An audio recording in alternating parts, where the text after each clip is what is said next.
Be ready. TC number 133. 5 seconds. Start. Mr. Chairman, sir, may I have the opportunity to participate in this debate?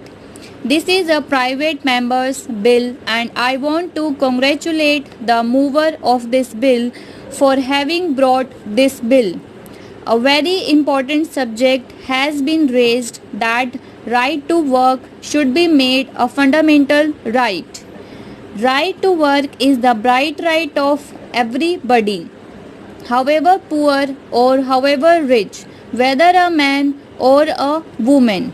We have right to property as a fundamental right in our country, but it is really sad that right to work, which provides right to live, should not be made a fundamental right and should only be a directive principle. Why has this happened? Why could it not be made a fundamental right till now? It is known that once it becomes a fundamental right, it becomes justiciable. That means that a person can go to the High Court of the Supreme Court and say that it is his fundamental right and he must get a job. But as the government was not sure that it would be able to provide employment to every citizen, it did not do so. Because a fundamental right cannot be made only for a particular age group, it is for all citizens, and every unemployed citizen can come to the court and claim his right for a job to be given to him. That was a real apprehension, reluctance on the part of the government. But this helps us to raise a larger economic issue of how we can create conditions in our country where every work-worthy person would have a job. It is this subject which is being debated, and this is what should be debated as the most important subject in the parliament and in the country today. Unfortunately, I find very few people taking interest in this. Today, we have introspect and sit a little coolly and consider how much energy is being wasted on trying to win debating points, trying to be sensational, trying to have mere superficial debate in this country. We will find that we are doing that too much, but the real issue is how to provide employment to every young man of this country, because after all, that is socialism.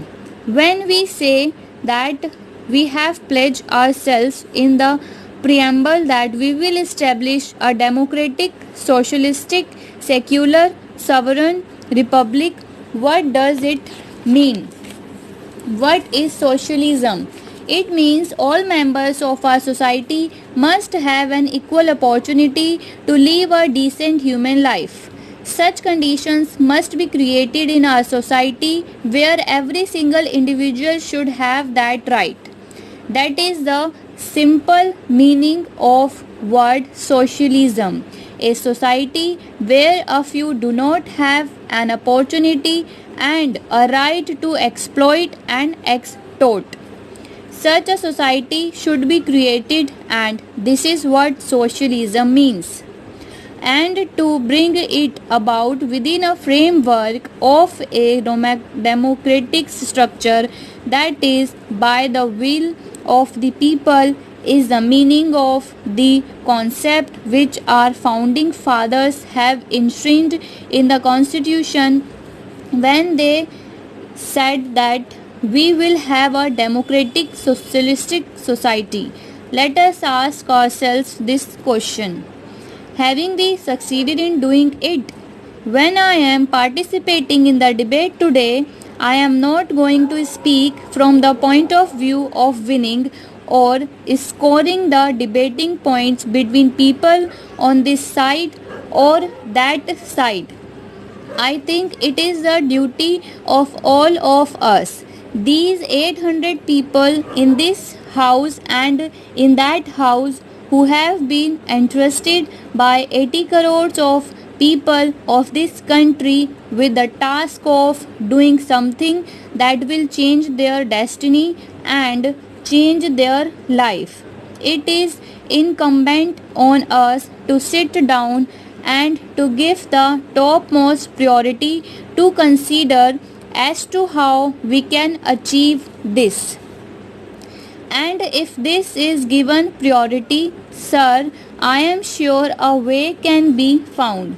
Instead of wasting our energy on other matters, let us concentrate on this matter.